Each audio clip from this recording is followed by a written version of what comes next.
Bismillahirrahmanirrahim. Assalamualaikum warahmatullahi wabarakatuh. Innal hamdalillah nahmaduhu wa nasta'inuhu wa nastaghfiruh wa na'udzu billahi min syururi anfusina wa sayyiati a'malina. May yahdihillahu fala mudhillalah wa may yudlil fala hadiyalah. Asyhadu an la ilaha illallah wa asyhadu anna Muhammadan abduhu wa rasuluh.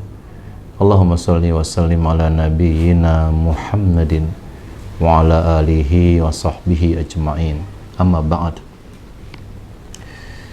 Kaum muslimin yang dirahmati Allah, alhamdulillah kita masih merasakan limpahan karunia kenikmatan yang Allah tebar kepada seluruh makhluknya, khususnya kepada kita, makhluk yang telah dipilih dan diangkat derajatnya di antara makhluk-makhluk yang lainnya.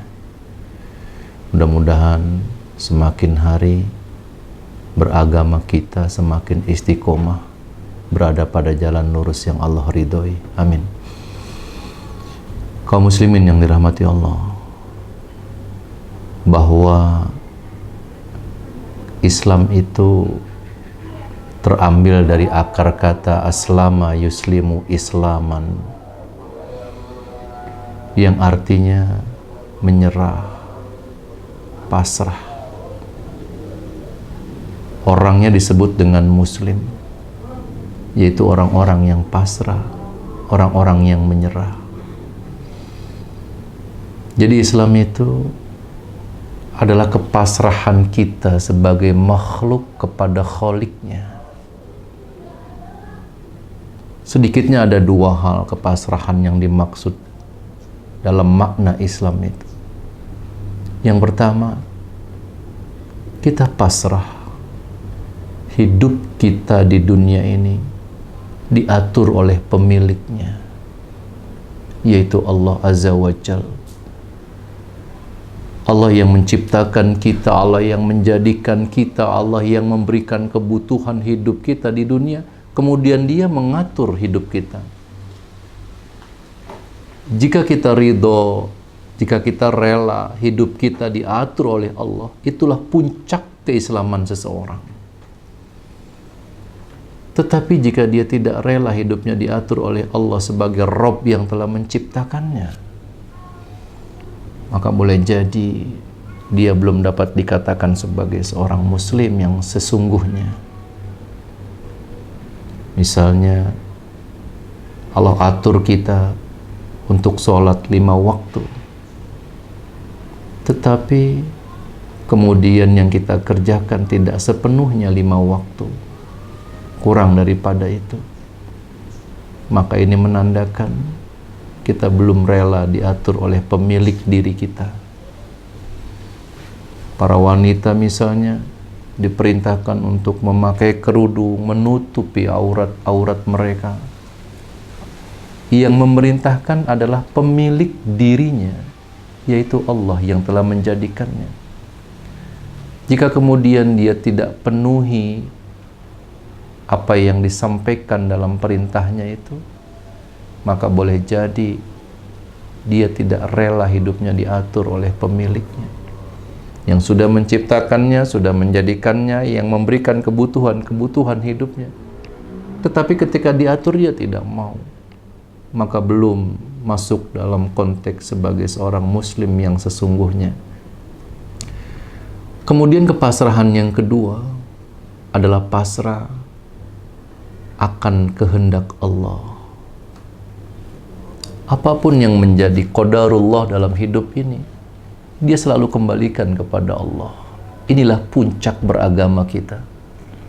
Jadi, apapun yang kita rasakan, apapun yang kita hadapi, semuanya langsung kita kembalikan kepada Allah, Sang Maha Tinggi. Kalau kita berdoa, menyampaikan hajat, keinginan, memohon sesuatu, kita sampaikan dengan lafaz-lafaz kalimat kita yang dikeluarkan lewat lisan ataupun yang disuarakan dalam hati-hati kita, Tetapi jika tidak diiringi dengan kepasrahan kepada Allah, maka boleh jadi ini baru masuk dalam kategori membaca doa, belum disebut dengan berdoa.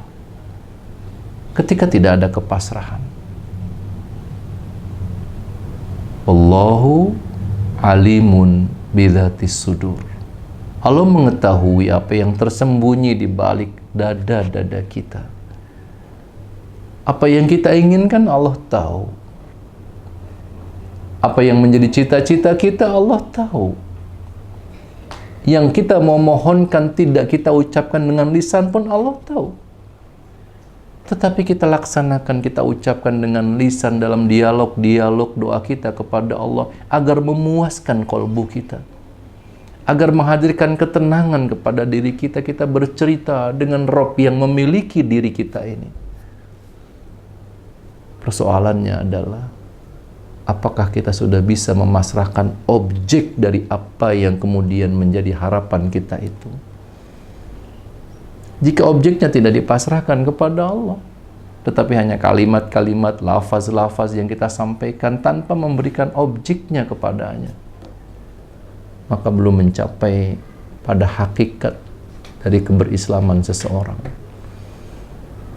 Kita pasrah, hidup kita diatur Allah, biar Allah yang mengatur kita. Bentuk aturannya ada dua, ada perintah, ada larangan.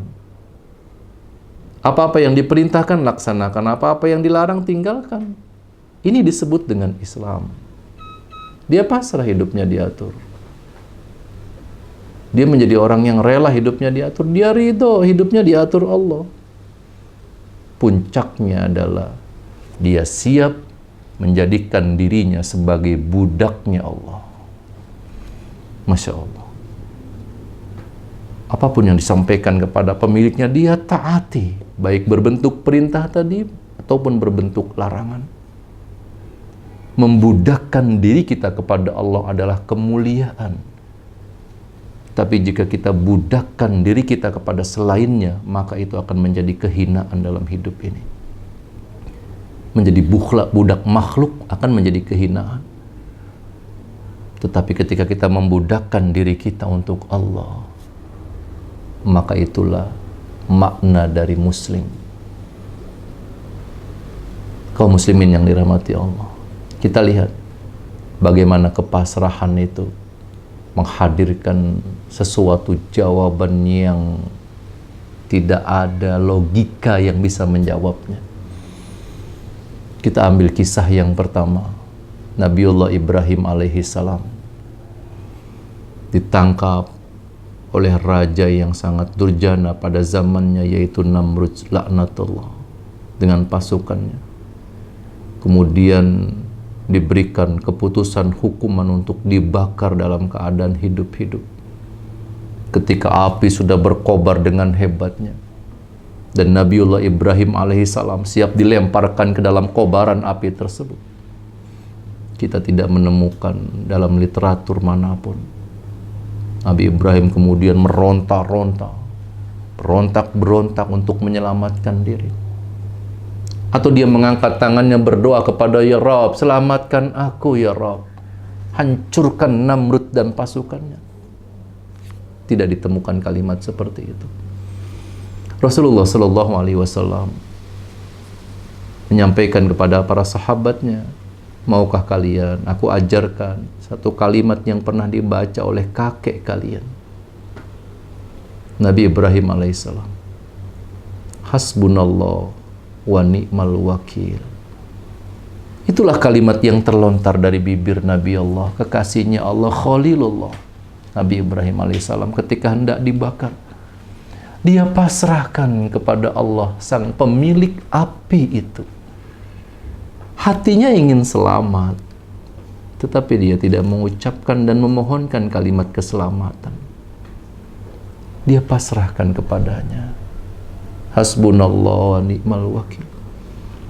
Jikapun badan ini harus hangus dalam kobaran api tersebut, tapi engkau ridho ya Rabb karenanya, aku rela. Jika ini ketentuan terbaikmu untukku. Masya Allah. Ketika pasrahnya begitu bulat, ketika pasrah seseorang begitu total, maka akan menghadirkan jawaban bi ghairi hisab.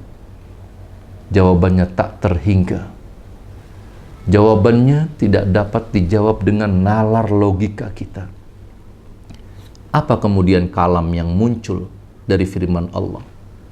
Qulna ya naru kuni bardan wa salaman ala Ibrahim. Wahai api, dinginlah engkau dan berikan keselamatan bagi Ibrahim. Masya Allah. Allahu Akbar. Sunnatullahnya api itu panas ketika seorang hamba terbaik telah memasrahkan satu urusan begitu bulat kepada Robnya. Robnya tahu apa yang tersembunyi di balik dada kekasihnya. Maka kemudian akan datang jawaban yang tak terhingga. Api yang sunnatullahnya panas diperintahkan oleh pemiliknya menjadi dingin. Maka dinginlah dia. Dan keselamatan bagi Ibrahim alaihissalam. Masya Allah. Inilah kepasrahan yang total. Pun dialami oleh Nabi Musa alaihissalam ketika dia akan mengajak Bani Israel dari Mesir untuk kembali ke Palestina karena diperbudak oleh Fir'aun yang kejam. Dibawa Bani Israel, dia berlari, dikejar oleh Fir'aun dengan pasukannya, yang jika dilawan bukan tandingan, jumlahnya tidak sebanding, persenjataannya pun tidak sebanding. Maka lari Nabi Musa dengan Bani Israel untuk kembali ke Mesir, untuk kembali ke Palestina. Dikejar oleh Fir'aun, sudah bermil-mil melarikan diri, menyelamatkan diri dari pembantaian yang akan dilakukan oleh Fir'aun. Akhirnya mentok di tepian Laut Merah. Sudah lari, menyelamatkan diri, akhirnya mentok, tidak ada jalan di hadapan mereka. Sekiranya memang takdirnya akan mati dibunuh, kenapa mesti lari? Dari tadi saja sudah dibunuhnya. Di sini ada hikmah, ibrah yang Allah mau berikan pada generasi-generasi berikutnya, mengandung pesan hikmah yang sangat dalam sekali. Kemudian para pengikutnya berkata kepada Musa, Musa, engkau ini utusan Allah, engkau ini utusan Rabb, engkau Rasul, mintalah kepada Tuhanmu agar kita diselamatkan. Musa kemudian jalan ke tepian pantai. Benar Musa mengangkat tangannya. Tetapi apa kalimat yang keluar dari bibirnya? Tidak ada Musa minta diselamatkan. Tidak ada Musa minta agar Fir'aun dan tentaranya dihancurkan, dikalahkan. Tidak. Kalimat yang terlontar adalah Allahumma lakal hamdu wa ilaikal mustaka wa antal musta'an wa la hawla wa la quwata illa billahil aliyil azim. Diiringi dengan kepasrahan, hasbunallah wa ni'mal wakil. Allahumma lakal hamdu, ya Allah, untukmu segala puji. Atau dengan bahasa lain, alhamdulillah, sama itu maknanya dengan Allahumma lakal hamdu. Mau dibunuh, kematian sudah hitungan menit, sebentar lagi akan mati. Dia mengucapkan Allahumma lakal hamdu. Kalimat syukur yang tidak mampu kita terjemahkan dalam alam pikiran kita. Mau dibunuh, kematian sebentar lagi, dia malah bersyukur kepada Allah. Kemudian kalimat kepasrahan yang totalnya muncul, dipasrahkan kepada Allah yang maha pemilik kekuatan, la haula wa la quwata illa billah. Kemudian kalam Allah kembali disampaikan kepada kekasihnya, Musa, lemparkan tongkatmu kepada lautan itu. Terbelahlah lautan, terbuka jalan. Kemudian inilah jalan yang menyelamatkan Musa dan kaumnya. logikanya tidak mampu menjawab. Tongkat bisa membelah lautan. Karena ada kepasrahan yang total, maka jawabannya tak terhingga. Nabi Yunus alaihissalam juga mengalami ketika di dalam perut ikan. Ada riwayat mengatakan selama 40 malam, 40 hari di dalam perut ikan itu.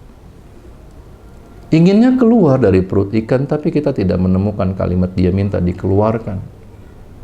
Yang Allah abadikan dalam Al-Quran adalah kalimat la ilaha illa anta subhanaka inni kuntu minaz zalimin. Ada pengakuannya atas kesalahan, kealfaan yang dilakukan. Inni kuntu minaz zalimin. Sesungguhnya aku banyak zalim kepada diriku sendiri. Kemudian dia pasrahkan kepada Allah. Ketika kepasrahan itu total, apa yang terjadi?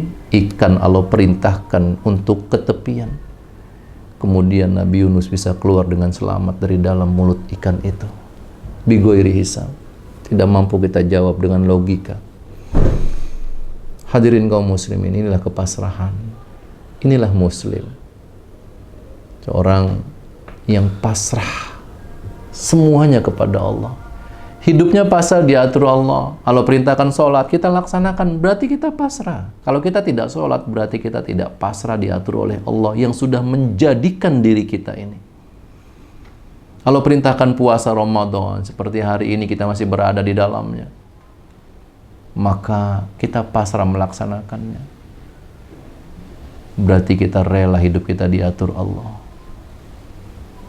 Kalau perintahkan kebaikan-kebaikan yang lain, atau Allah larang tentang keburukan-keburukan dan kejelekan-kejelekan, ketika kita jauhi berarti kita rela diatur oleh Allah. Allah melarang judi, kita jauhi judi. Allah melarang khamr, Allah melarang narkoba, kita jauhi. Semua larangan-larangan yang Allah berikan kita tinggalkan. Berarti kita rela hidup kita diatur oleh Allah, maka Allah akan cinta kepada kita menjadi ibadur rahman, menjadi hamba-hamba yang akan dikasihinya. Inilah seorang muslim. Dan yang kedua, kita pasrahkan ketentuan Allah. Apapun yang sudah menjadi ketentuan Allah pasti akan kebaikan buat kita. Walaupun kita merasanya pahit, kita rasakan pedih, tapi pasti akan menjadi kebaikan buat kita. Jika Allah sudah berkehendak, jika itu kebaikan maka syukuri. Jika itu keburukan yang kita rasakan, maka sabarlah. Sehingga orang-orang yang beriman, seorang muslim itu akan tetap tenang hatinya, akan tetap damai hatinya, akan tetap bahagia hatinya, apapun yang sedang dia hadapi dalam hidupnya, apapun persoalan yang sedang dia hadapi, karena semuanya dikembalikan kepada Allah Subhanahu wa Ta'ala sebagai zat yang memiliki dirinya. Inilah seorang muslim. Wala tamutunna illa wa antum muslimun. Mudah-mudahan kita mati dalam keadaan muslim, kita mati dalam keadaan iman, kita mati dalam keadaan takwa kita kepada Allah Subhanahu wa Ta'ala. Hasbunallah wa ni'mal wakil, ni'mal maula wa ni'man nasir. La haula wa la quwata illa billahil aliyil azim. Assalamualaikum warahmatullahi wabarakatuh.